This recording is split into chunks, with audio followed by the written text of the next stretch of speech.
Okay, good afternoon everyone and welcome to the SGWrestlingCast again.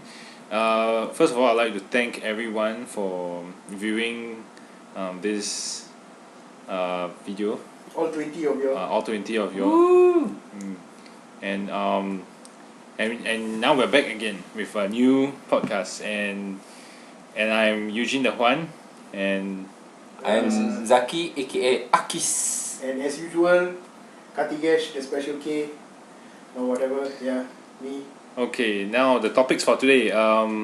Let's start off with the Shield face turn. Now, what do you all have about that? Face turn. So who's the shield specialist here? I would like the shield specialist to start. The shield specialist. Yes. Before we okay. give our insights. Okay, since I'm a fan of Roman Reigns, so I'll start off. It's quite interesting that the Shield has turned face, or sort of turned face, as you can see when they fought with Kane. Right? Yeah. So, I think the Shield is not really face per se, and not really heel per se. It's so more like a neutral. Like CM Punk, anti-hero CM Punk. Yes. Anti-hero. Yeah. Really? Yeah, I think they are a neutral group because they do not like to be controlled. And they are only working with the authority for a while because of they share the same views and the same objectives. How do you know? No, what I don't understand is why they had to put everybody face, and why didn't they just turn Roman Reigns face? Because it seems that's what everyone wanted for Roman Reigns to become face. So this was actually a shock to I think a lot of people that all three of them would become face instead of just one.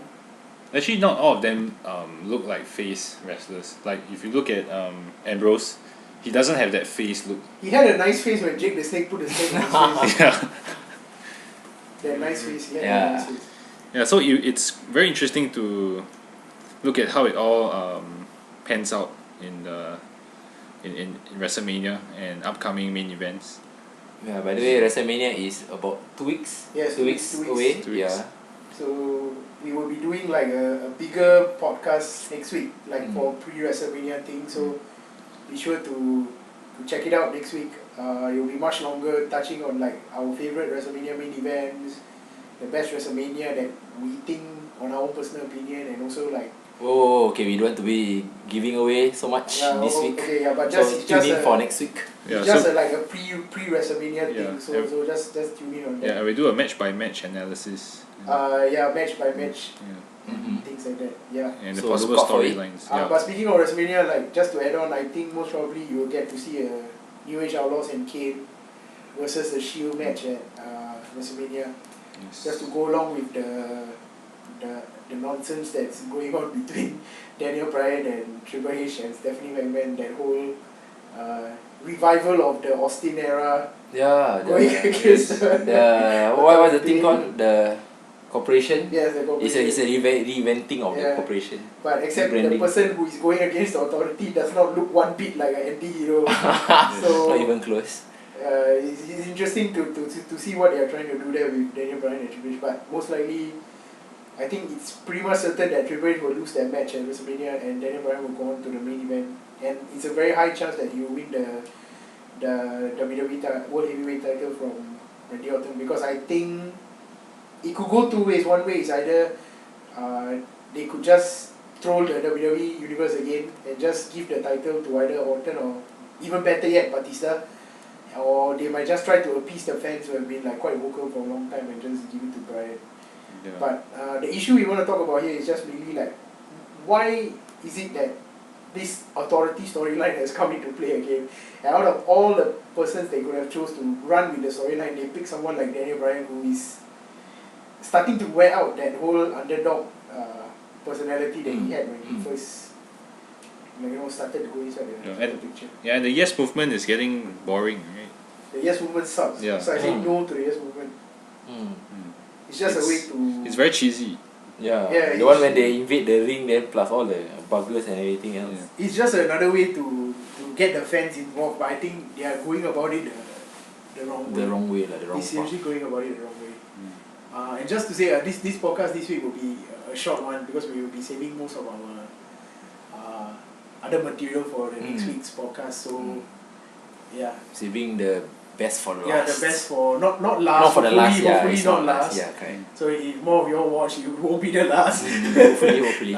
Keep your fingers crossed. Yeah, we will be doing more next week, but this week we'll be just touching on the two issues, which are Shield and Daniel Bryan. So any of you like just your thoughts about Daniel Bryan? Anybody? So I said my piece already. To those people who still like Daniel Bryan, I'm sorry, but that's just my opinion.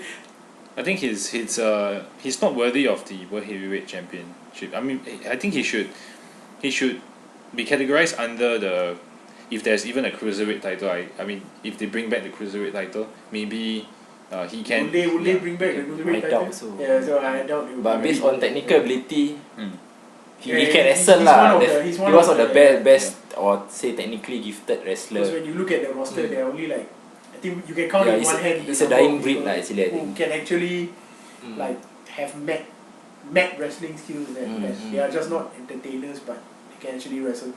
I think he's more along the lines of Curtis Axel kind of caliber. What are Curtis Stuck Axel? at IC. Why of all people you choose Curtis Axel? No, like stuck in the IC Championship division. oh mid-card lah, but I don't know.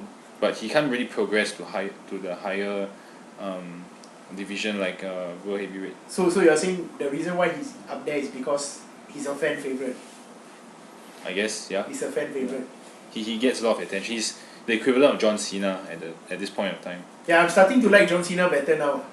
Really? So that's becoming a revelation, because I don't really like the way they are handling things with Daniel Bryan, because they're just like pushing him to the moon when he technically doesn't even need the push because he already has the fan appeal. But that's just my view of it. But now, what happens to Cena? I don't like see him now. We also have the so just to let you all know that the Shield expert on our crew is also the John Cena expert. No. So he has been following John Cena since the time of Prototype. No. And Juan Cena back in OVW, so he will be able to give more insight in John Cena. But just the layout is just the escalating of the feud between John Cena and Bray Wyatt, which for some reason I don't see any real motivation behind why this feud came into play. Yeah, it's just a filler, I guess. Yeah, I think it sounds like just a filler match for John Cena to have a WrestleMania. But that being said, I think it will be a decent match, because from what we saw between Bray Wyatt, most of his matches that he had like in previous times were all extremely good matches. So I hope he brings his A game and Cena brings his A game, but it will be an interesting match to watch at WrestleMania. The one that you watched against the Daniel Bryan recently. Especially the one recently with Daniel Bryan, where I think if you all are wrestling fans and you really pay attention to the match, there was a botch and then there was a very quick unbotch. So I think if you are able to catch it, then I think you all know what I'm trying to say. They were able to work together very well, which I think it has to do with both of them, not just one person. Did you see the spider walk, the one that he reversed his head, then he walked? Yeah, the creepy. That is creepy, man. Okay, whoever thought of that idea, please pay the man someone. Yeah, even for his size, he can do that. Then I don't think I can do it. So yeah, because he's just like taking something that extends his like gimmick even further. It's like it's been a while since we saw someone as unique as that. So, like, it's a good actor. Actor, as in? Actor? Yeah, Bray Wyatt. We were acting as a psychopath. Yeah. Or maybe he's not a psychopath. Yeah, who knows? I mean, not many wrestlers can pull off that gimmick very well. That's true. Yeah.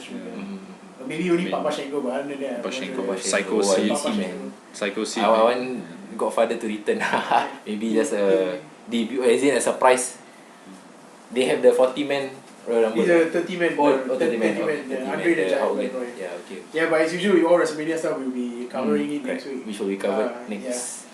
But it's just that the idea that why this feud started between John Cena and Bray Wyatt is still confusing to the three of us. I don't think there's head and tail. There's no head and tail to it. I think the Wyatt family can feud with almost any wrestler in the locker room, not just John Cena. Like some trigger, some like connection. Like at least the one with Daniel Bryan, you could see something there. Yeah, and Kane also. Yeah, and Kane also, you could see something there. Like the devil's favorite demon. But I don't understand this thing with John Cena. But yeah, that being said, I think it will be an interesting match because Bray Wyatt can put on really good matches, which he should be given more credit for. Yeah. Which is interesting lah, because last time he was the what's his name? Bray Wyatt was Husky Husky Harris, right? Yeah. Back in NXT and everything, the Nexus. Then which brings us to another point. Do you think he's being pushed just because his father was a Hall of Famer? Okay, so now you want to go Betul. into the nepotism discussion. Okay, so Since we are on it, yeah. okay, this one is something that we might be able to talk for quite a long time, because it's, I think, commonplace in wrestling, whereby you tend to see that a child or daughter growing up in the industry tends to want to follow in their dad's footsteps. But there's something very interesting here. I heard this about Ted DiBiase, which was when Ted DiBiase Jr. wanted to go into wrestling. I think his father explicitly told him that do it because you want to do it, not because I'm forcing you to do it, or because I'm a wrestler so you want to follow in my footsteps or something like that. Be like genuine in what you want to do. I think it boils down to passion. It's not so much about following legacy or following the footsteps of your father or even your grandfather that's left behind. Yeah, ultimately it's back to basics, back to passion, back to your interests. Because if you look back, like in terms of those now third generation superstars who are actually successful, not many. Like you can count The Rock, Randy Orton, people like that. That's basically all. Handful, very handful. Yeah, but actually, if you look at the setting in WWE now, there are lots of actually talented wrestlers who have come from successful families of wrestlers. Like case in point, Paige from NXT comes from a very big wrestling family. Her mom and her dad both are involved in wrestling, and she's extremely good as a wrestler and one of the best divas that WWE has now. And same goes for Ric Flair and his daughter, who are also in NXT right now, and they are doing quite well. So it's a balance of wanting to be there, and maybe you're being there because of your... Speaking of which, David Flair, he didn't actually make it back in Isn't WCW. David Flair dead? I don't know. I think David Flair is dead. He's dead. I'm not too sure. We need to check the sources. Yeah. I think David Flair is Yeah, dead. we need Yeah, to we check need the to sources. confirm But that. he didn't. One of But Flair's he sons didn't is actually dead. make it Yeah. big lah. He was a wrestler. I think he passed away recently. I'm not sure because of what, but I think someone passed away. Yeah, we have to check and get back to you on that. We don't need to get back to you. I mean, it's just, I'm pretty sure that he passed away, but I'm not sure because of what. Drug overdose, most probably. We Yes. can't assume, even though there seems to be the You see general people trend. like I don't know, Brooke Hogan, Yeah, don't know. all about the I cannot the take wrestlers. I cannot take Brooke Hogan seriously because seeing her in TNA is just. Then you see Goldust, Cody Yeah. Rhodes, even the newly tag team champions. Not exactly new, but the tag team champions. Yeah, but think in terms of you have to bring a lot to the table, especially when you follow somebody. I think a big shoe to fill lah. In fact, Yeah, extremely big shoe. So most of the time, either you can cope with the pressure or not. Like Ted DiBiase is no longer with WWE anymore. correct. Yeah, so it's down to I mean. Even Curtis Axel can be seen as languishing nowhere. Yeah, they gave him a push. Then I'm For not sure what? what is he doing with Ryback. Yeah, case in point, another guy like Ryback also. I'm not sure what is he doing. What WWE has in place for him right now, when he was like only in the title picture like 1 year ago.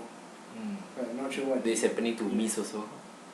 Okay, I have something to say about the Miz. Because the Miz is one of my all-time favorite wrestlers. Don't ask why. I but don't know he why. just is. He just is, okay, because there's nobody like the Miz who can try to be that arrogant. Okay, not as good as Y2J, but he comes like 70% close. Okay, yeah. So it's good to actually see him on Raw, and he's also going to be on the 30-man Battle Royal in WrestleMania. I'm not sure he will win or not, but it's just good to see him, back wrestling again. Something that I missed for quite a long time. Yeah, the skull-crushing finale. Yeah. So any news about CM Punk? CM Punk. So far. CM Punk. He's still. CM Punk remains to be seen, remains to be known. Okay, I'll still go back to what I said on the previous podcast. I hope he's not coming back, because I think he did all he can do for the business. He won all he could win. He's been everywhere in his life, like places like Japan and stuff, wrestling. So I think if he wants to call it a day, I think fans should just respect that he's calling it a day. But there's news coming out that he's appearing on Talking Dead or like some they spot him around Chicago and things like that doing stuff. So I think everybody should just respect his privacy, give the man his space. Interestingly, I went online and he said he has been wrestling since he was 15. So it's like more than 20 plus years of experience down the road. Yeah. Not just within the US but everywhere. So he really has given like nearly 70% of his life has been dedicated to wrestling. So if he wants to call it quits, then he should just call it quits. He gave us a lot of memories. Regardless if he was a heel or face, I think goes down as by far one of the best wrestlers that WWE has had in the past 10 years. Easily in the past 10 years. Whether there will be a last hurrah, we don't know. But it's good to see something refreshing that you see all the pipe bombs and everything else. Yeah, fans holding out for him to appear in WrestleMania, please don't be so overexcited because chances are he won't appear. To be honest, I have my fingers crossed, but I don't know. Okay, Let's see how it goes. Even among us, there's some people who are hopeful, but I have to be the cynic here and say that just and live your life. You gave all you could. Presumably, I'm not sure if he's still with Lita or not, or if he's dating AJ Lee like people say, but not very sure. But so. Anyways, Lita is his HOF. Oh, sorry for the delay. We were just fixing some of the electronics. Yeah, okay, sorry about that. We were having some technical issues, but has been resolved already. Anyway, we just to talk over just now about the nepotism thing. I think what we generally agree on is just that, it's up to the person who wants to do it and things like that. But it's just still nice to see that there's a balance between good wrestlers and not so good wrestlers who come from very good wrestling families. And the last topic before we end the podcast today, like I said, it's going to be a short one. It's going to be on so fast. Okay. Next week we'll have a longer one. Yep. So we'll be talking last week about the Intercontinental Championship. So it seems that Biggie Langston, who won the title some time back, doesn't really have quite a contender to challenge him for the title. So I'm not sure whether WrestleMania might have a Intercontinental Championship match or not. But he recently fought Alberto Del Rio, and Alberto Del Rio beat him. So maybe do you all guys see Alberto Del Rio challenging for the Intercontinental title, or is there somebody else better? I think Brock Lesnar. Oh, can you not talk about it? That's a step down he's already wrestling Taker at WrestleMania. There's a step down. Nevertheless, there's a step down for Brock Lesnar and Del Rio. But he's wrestling Taker not for any title match. No, he's wrestling Taker because Taker going to lose the streak. Yeah, it's just for the streak. It's not for any title. So he might have an eye on the IC. Why? It's a step down. Why? I don't know, who knows? Okay, in your head, I understand what you're trying to say. Yes. To see Brock Lesnar and Biggie Langston fight would be a good match. Yeah. Because I won't deny that. Which I think Lesnar will. Yeah, I won't deny that, but I don't know. Yeah, but Big E is shorter than Lesnar, right? Slightly. Height doesn't matter. Height doesn't matter. It's just that what match do you want to see? Because I think Del Rio and Biggie Langston, I don't know, not really a fan about that. And touching on Lesnar versus Taker is for the streak or whatever it is. We shall touch on that next episode. Yeah, next episode. Stay tuned. Now it's just because I think there are other people around who will be able to give Biggie a good match at WrestleMania. Like so who do you have in think mind? right off the bat, maybe Christian. I don't know. I'll go as far as to say Christian. You can give. Why are you laughing? No, seriously, you want to give Christian. Okay, the fact is Christian sometimes might not be given the credit it is, but you have to realize he has won every single title in the WWE. One more match.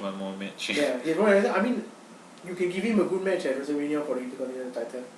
So I think he has won it before, so I think no issues about him going apart. Because right now I don't think there's anybody who could fit into that Intercontinental title picture so quickly, because everybody is involved in something else. Like even Curtis Axel is involved in the tag team division with Ryback. And most everybody else is involved with the Shield and the Wyatt family, and there doesn't seem to be like a single one wrestler, like not in a faction or not involved anywhere, who can like slot in and give him a good match. Call me crazy, but I don't know, just put Ryder, Zack Ryder. Crazy, okay? Don't call me crazy, I call you crazy, okay? All seriousness, I think Zack Ryder, maybe Alexander Rusev could fight. Okay. So fast, you want to push it up? Yeah, why I don't see reason about any bad thing about pushing so fast. Yeah. But I don't know, he's still involved in NXT stuff, so we might have to wait and see if that was actually going to happen. But you can see the transition of Rusev into WWE. It will happen. Yeah. It's just a matter of time. It will happen. It will But take time. Whether is it soon or not, who knows? Nobody knows. Yeah. So Zaki, you have anybody that you can think of besides Zack Ryder, who I think deserves a match because he has been, I don't know, jobber of all jobbers. Yeah, and like I don't know, hiatus. Somebody who has actually won the US title from Dolph Ziggler before. And interestingly, he lost a title match again. I think Sheamus. Just a quick one, a quick title match which he blew the chance and definitely. Yeah, so either Zack Ryder. Okay, so our consensus is we want either Zack Ryder.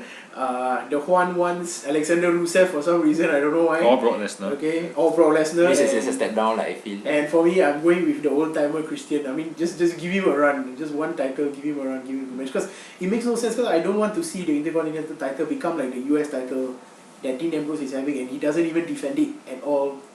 And they consider him as the longest reigning world champion. Yeah, like because he doesn't even defend the title. That's why he's been holding it. Which for so brings long. us to another point that I saw even in the website WWE.com, when they actually say they are raising up the possibility if they are going to merge the Intercontinental and the US title. Yeah, I've heard about this also, and I think it's about time. If they wanted to do it, they should do it, because the US title, I don't think it has any more value in WWE anymore. And I think the Intercontinental title is much more prestigious than that in terms of the people who have been Intercontinental champions. I think they should just do it, because every single WCW title has been either removed or merged in some way, except the US title, which is still around. So I think they can get rid of that, merging it with the Intercontinental title, and just get rid of it. Just call it the Intercontinental Championship. Just get rid of the US title. Give Dean Ambrose a match to lose or something like that, because I'm sick of him holding on to the title with nobody to defend.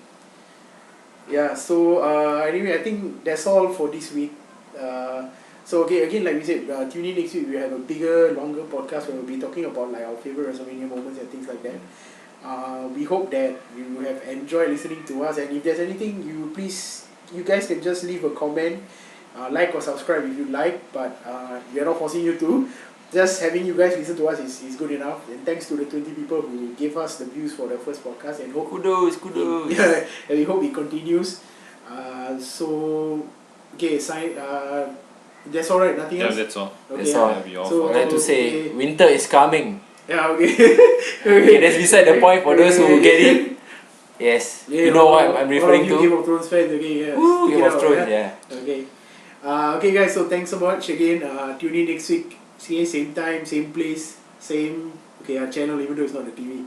Okay, take care, guys. Bye bye. Bye. See you. Signing out.